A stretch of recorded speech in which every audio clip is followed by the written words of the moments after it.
Remember when adventure games let you inhale the musty aroma of a 1,000-year-old tomb without leaving your swivel chair, then politely asked you to solve half a dozen logic puzzles before lunch? LucasArts' Indiana Jones and the Fate of Atlantis is that dust-flecked, whip-cracking memory preserved forever in 320 by 200 resolution. Bizarre or classical? Both. Classically point and click in every verb wheel bone, yet bizarre enough to make you cram glowing Atlantean beads down bronze throats just to watch statues spring to life.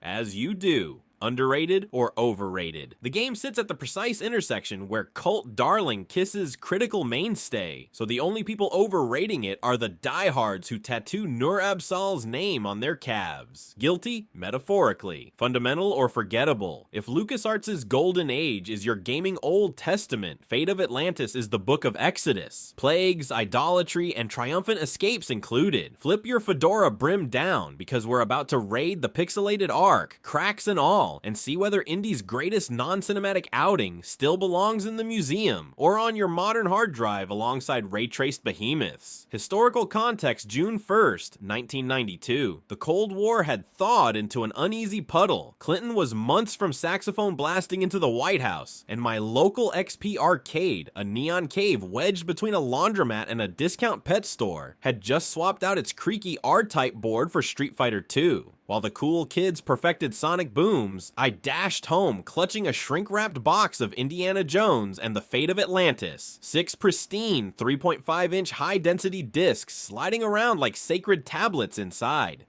Yes, 6, not 19. My memory occasionally adds floppy inflation like some retro collector Ponzi scheme. I would soon learn that the Amiga faithful juggled 11 discs, and DOS diehards wielding 5.25-inch drives shuffled 9. We were united by the keyboard gymnastics of Insert Disc 2 Now, a rite of passage as holy as the Grail. LucasArts in '92 felt like Marvel's bullpen circa Stan Lee, lightning in every coffee mug and a shush-free policy on bad puns. The Secret of Monkey Island had rewired humor in games 2 years earlier. Monkey Island 2 LeChuck's Revenge was already handing out pixel voodoo heads on floppy, and Day of the Tentacles time warp tentacles were bubbling in Ron Gilbert's cauldron. The industry's other adventure giant, Sierra, was doubling down on parser punishments that punished misspelled verbs with comedic death scenes. Meanwhile, the shooter renaissance was 2 weeks old. ID Software's Wolfenstein 3D plopped chain guns into a Nazi castle, inadvertently previewing the best part of any indie property: punching Nazis, always. Enter Hal Barwood and Noah Falstein,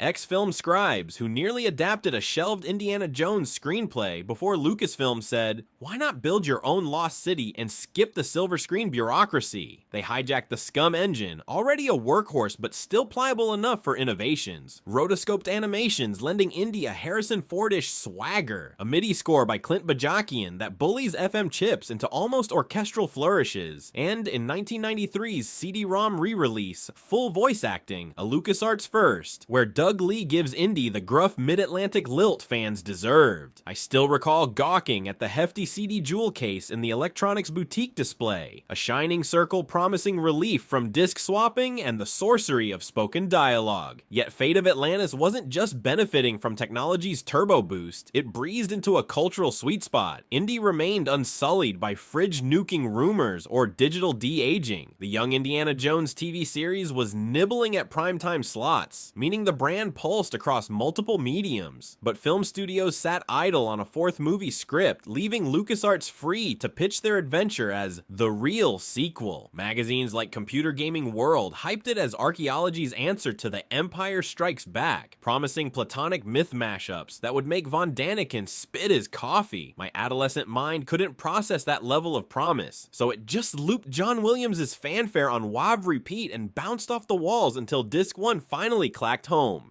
Mechanics boot the game, and you're greeted with the comforting verb buffet, walk, talk, push, pull, give, use, open, close, look, and the uncanny thrill of a lo-fi indie theme trilling across tinny speakers.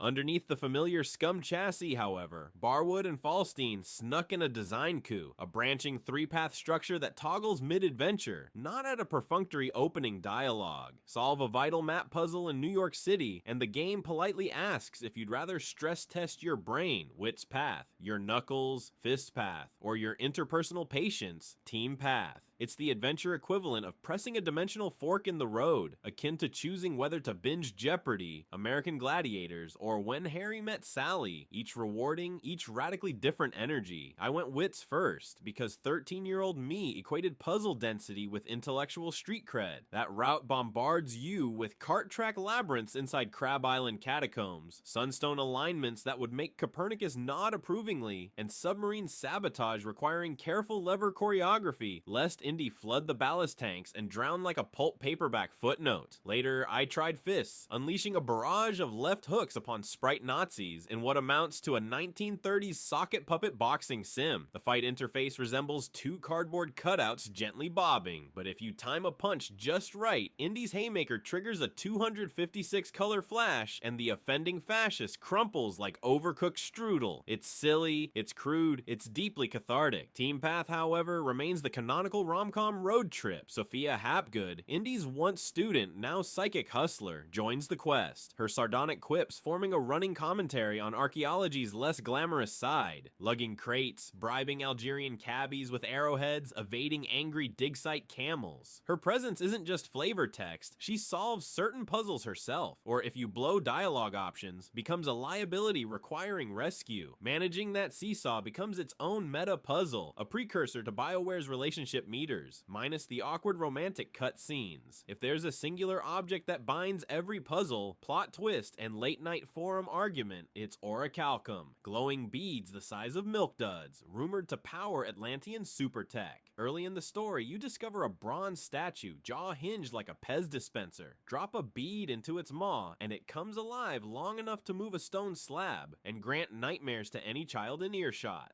Later, set pieces escalate the bead antics. Pop one into Nur Absal's necklace to trigger spectral ranting, or fuel a crab-shaped conveyor trolley that ferries you across Atlantean canals. Orichalcum functions as narrative duct tape. You see a slot roughly bead-sized. You feed the city.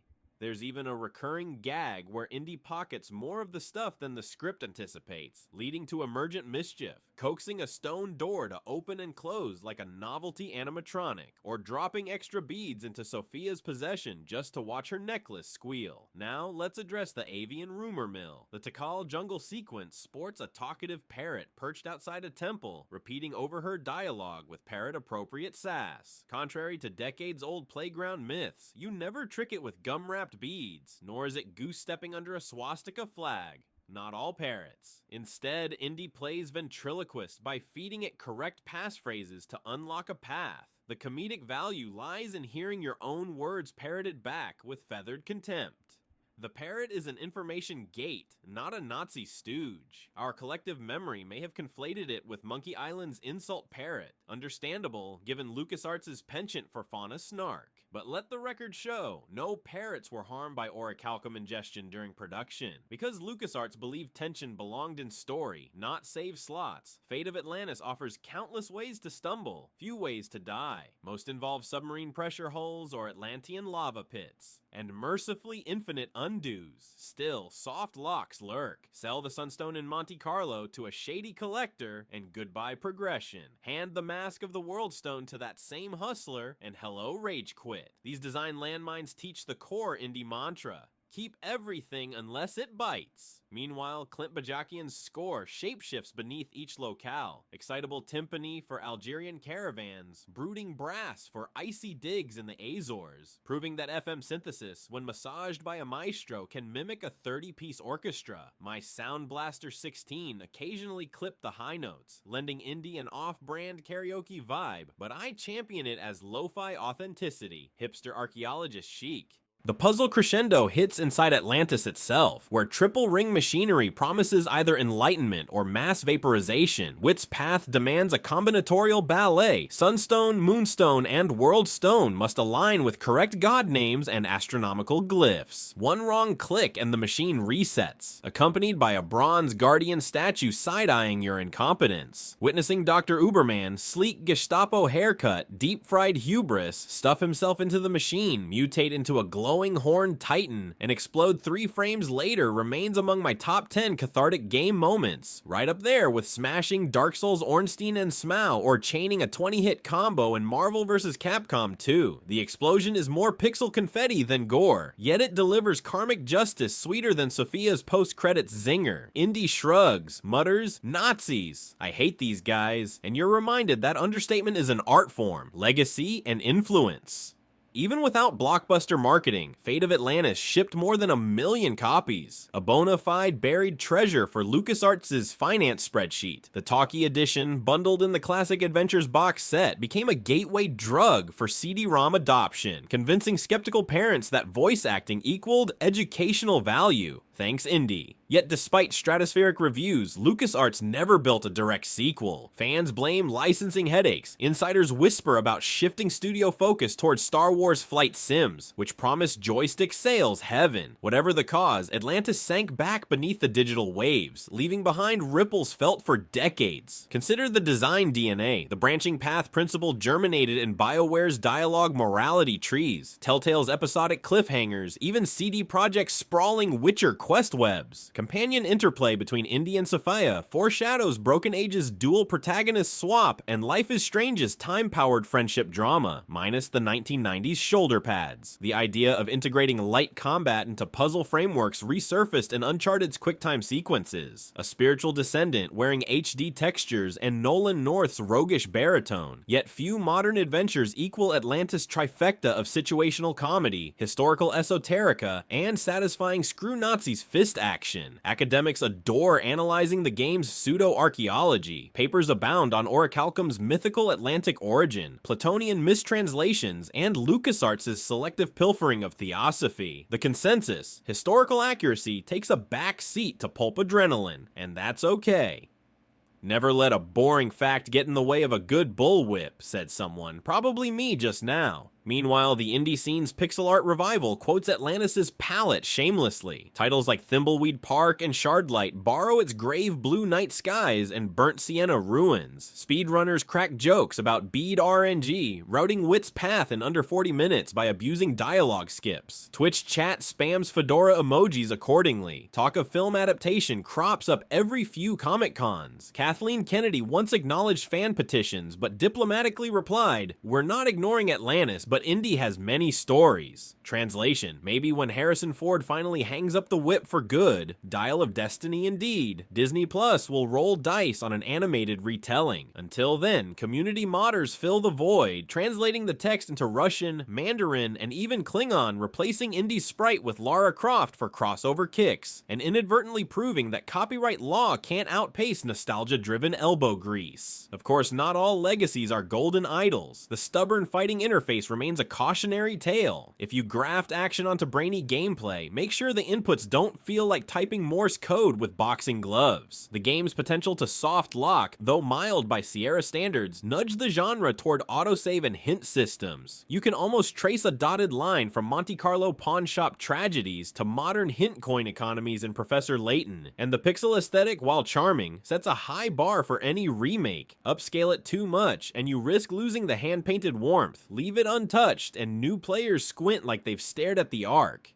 Closing paragraph plus score, booting Indiana Jones and the Fate of Atlantis in 2025 requires a tiny archaeological dig of its own. Installers wrapped in ScummVM layers, MIDI patch files, coaxing Windows into remembering what an OPL chip sounded like. But once Sophia's opening line crackles through your speakers and Indy strolls onto Barnett College's cluttered stage, the decades peel away like old travel stickers on a suitcase. The puzzles remain devilishly intuitive, the writing still pricks your funny bone with pulp cereal panache. The orichalcum beads glow brighter than any HDR bloom, metaphorically if not pixel accurately. And yes, punching Nazis never goes out of style. It's the little black dress of interactive catharsis. Does the game show its age? Absolutely. Sprites jitter, fight scenes creak, and you'll wish for hot swap tooltips during those gnarly stone dial alignments. But like any priceless relic, its imperfections are patina, proof of existence, incitement to gaze closer. here. I award Fate of Atlantis a sun-kissed 9.2 out of 10, the same tidily under par score I carved in notebook margins 3 decades ago, minus the deduction for my floppy dyslexia, and plus a bonus for teaching me you can outwit destiny with a pocket full of beads. So dust off your digital fedora, oil that whip sound effect file, and remember, archaeology is 90% paperwork, 9% dust allergies, and 1% chance of detonating god machines with fascists inside. That 1% is why we keep clicking.